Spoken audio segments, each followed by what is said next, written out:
믿음의 뉴스룸 영상 시작합니다. 최근 이스라엘과 하마스 간의 긴장이 고조되고 있으며 이스라엘은 하마스의 기습 공격에 대응하기 위해 가자 지구를 봉쇄하고 지상군을 배치할 계획입니다. 하마스는 지난 2년 동안 준비해온 공격으로 이스라엘을 공격하겠다고 주장하고 있습니다. 이스라엘은 하마스의 지하 터널과 로켓 무기에 대비하는 전략을 세워야 하는 상황입니다. 이 긴박한 상황은 계속해서 관심을 가져야 할 중요한 국제 문제입니다. 이제 하마스의 예상치 못한 공격에 이스라엘의 반응을 살펴봅시다. 그들의 첫 번째 행동을 설명드리겠습니다. 가자 지구를 봉쇄하고 대규모 병력을 소집했습니다. 네타냐후 총리는 장난을 치지 않고 수십만 명의 군인과 탱크를 소집하여 국경에 대기시키고 있습니다. 그 목적은 심각한 위협에 직면한 이스라엘 시민의 안전을 확보하는 것입니다. 다음으로 하마스가 가자 지구 내에 무기 공장을 보유하고 있고 기습 공격의 이점을 가지고 있어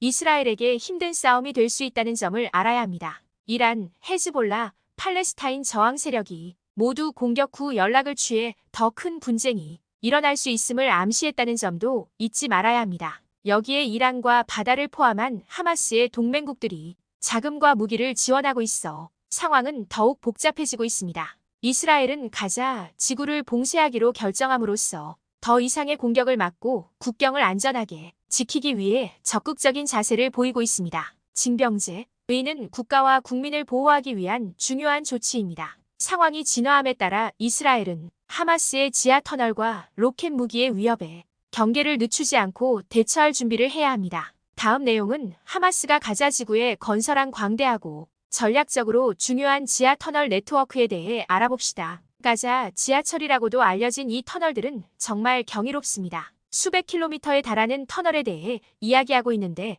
그 중에는 40m 깊이의 터널도 있습니다. 이것이 왜 큰 문제일까요? 우선 하마스가 이스라엘의 공습을 피하고 기습 공격을 할 수 있기 때문입니다. 하지만 터널에는 더 많은 기능이 있습니다. 이 터널은 은밀하게 공격할 수 있을 뿐만 아니라 무기, 보급품, 전투기를 탐지되지 않고 안전하게 수송할 수 있습니다. 게다가 부비 트랩이 설치되어 있어 이스라엘 군이 이를 무력화하기 어렵습니다. 그렇다면 이 터널들에는 어떤 이야기가 숨겨져 있을까요? 하마스는 이 지하 네트워크를 게릴라전 계획에 교묘한 일부로 사용하여 이스라엘의 화력을 효과적으로 무력화시켜왔습니다. 이스라엘은 2014년에 이 터널을 파괴하려 했지만 하마스는 재빨리 터널을 재건하고 네트워크를 확장했습니다. 그렇다면 이스라엘은 이 지하 터널 네트워크를 어떻게 효과적으로 해결할 수 있을까요? 해독하기는 어렵지만 이러한 위협을 탐지하고 무력화할 수 있는 특수부대와 기술이 핵심입니다. 첨단 감시 시스템, 지상 관통 레이더, 전투 엔지니어링 유닛이 바로 그것입니다. 이스라엘이 땅굴의 범위와 전략적 중요성에 대해 더 많이 이해할수록 이스라엘은 땅굴이 제기하는 도전에 더 잘 대처하고 하마스의 지하 작전 위협을 줄일 수 있습니다. 다음 섹션으로 넘어가 보겠습니다. 이스라엘과 하마스 간의 갈등이 고조되는 상황에서 국제항공사들이 어떻게 대응하고 있는지 알아보겠습니다. 전 세계의 수많은 주요 항공사들이 이 지역으로의 항공편 운항을 중단하고 있습니다. 이는 현지의 긴박한 상황을 고려하여 승객과 승무원의 안전을 지키기 위한 조치입니다. 먼저 미국에서는 아메리칸 항공, 유나이티드 항공, 델타 항공 등 유명 항공사 3곳이 모두 항공편 운항을 중단했습니다. 이번 사태의 심각성을 다시 한번 실감할 수 있는 대목입니다. 다음으로 유럽으로 눈을 돌려보겠습니다. 에어프랑스, 루프트한자 그룹과 같은 항공사들도 운항 중단에 동참했으며 이는 이 문제에 대한 국제적 합의에 대해 많은 것을 말해줍니다.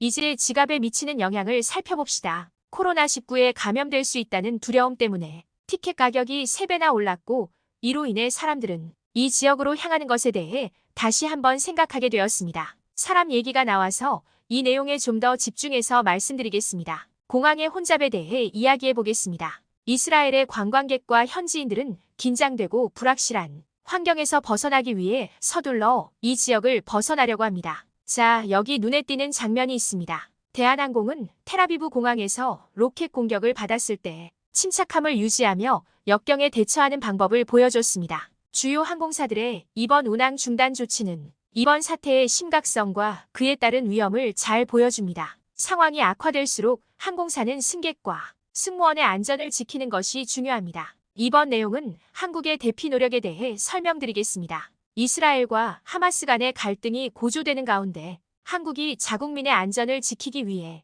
어떤 노력을 기울이고 있는지 알아봅시다. 우선 한국 정부는 가만히 앉아만 있지 않습니다. 이스라엘에 있는 우리 국민들이 위험 지역에서 벗어나 미국으로 안전하게 탈출할 수 있도록 비행기를 보냈습니다. 이스라엘 외무부도 비슷한 조치를 취하고 있습니다. 이스라엘 외무부는 여행객과 외국인이 이 지역을 빠르게 빠져나갈 수 있도록 비행기를 준비했습니다. 이제 기업의 책임에 대해 이야기해 보겠습니다. 국적 항공사인 대한항공도 칭찬할 만한 일을 해냈습니다. 전쟁을 피해 가까스로 탈출한 우리 국민들을 데려오기 위해 두바이로 임시항공편을 운항하기 시작한 것입니다. 그리고 조양호 대한항공 회장님께도 큰 박수를 보냅니다. 이 어려운 시기에 직원과 승객 모두의 안전을 위해 어려운 결정을 내려주셨습니다. 국민 여러분, 이러한 대피 노력은 매우 중요합니다. 해외에 있는 우리 국민의 안전을 보장할 뿐만 아니라 한국 정부가 국민을 위해 얼마나 헌신하고 있는지 보여줄 수 있기 때문입니다.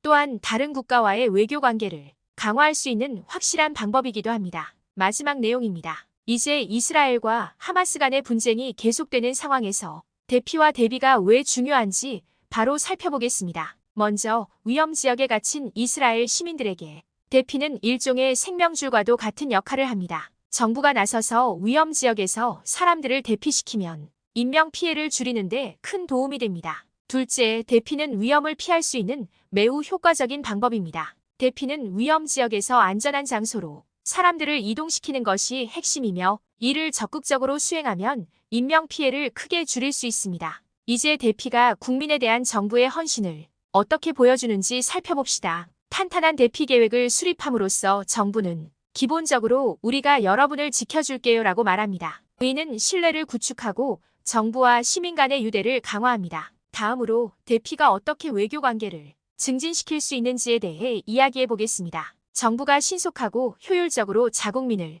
위험으로부터 대피시키는 것은 단순히 자국민을 보호하는 것만이 아닙니다. 또한 다른 국가의 국제협력에 강력한 메시지를 전달할 수 있습니다. 마지막으로 대비에 대해 이야기해 보겠습니다. 대피의 필요성은 위기 상황에 대비하는 것이 얼마나 중요한지를 극명하게 보여줍니다. 정부, 조직, 개인 모두에게 비상사태가 발생했을 때 사용할 수 있는 탄탄한 계획과 리소스를 준비해야 한다는 경각심을 일깨워주는 사례입니다. 대비는 위험을 줄이고 생명을 구하며 보다 탄력적인 사회를 만들 수 있습니다. 마지막으로 여러분들이 궁금해할 만한 질문들을 정리해 보겠습니다. 끝까지 시청 부탁드립니다. 하마스의 기습 공격에 대응하기. 이스라엘은 얼마나 많은 예비군을 동원했나요? 이스라엘은 하마스의 기습 공격에 대응하기 위해 36만 명의 예비군을 동원했습니다. 많은 예비군이 동원된 것은 하마스의 위협에 효과적으로 대응하기 위한 이스라엘의 준비와 결의를 보여줍니다.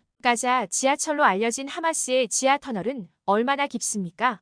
가자 지하철로 알려진 하마스의 지하 터널은 최대 40m 깊이에 달합니다. 하마스가 공습을 피하고 부비 트랩을 설치하기 위한 수단으로 사용됩니다. 계속되는 분쟁으로 인해 해당 지역으로 운항을 중단한 항공사는 어디인가요? 아메리칸, 유나이티드, 델타항공과 같은 항공사는 분쟁이 지속됨에 따라 이 지역으로의 항공편 운항을 중단했습니다. 에어프랑스와 루프트한자 그룹도 항공편 운항을 중단했습니다. 항공권 가격은 3배로 뛰었고 사람들은 서둘러 이스라엘을 떠났습니다. 한국은 이스라엘에서 자국민을 대피시키기 위해 어떤 조치를 취했나요?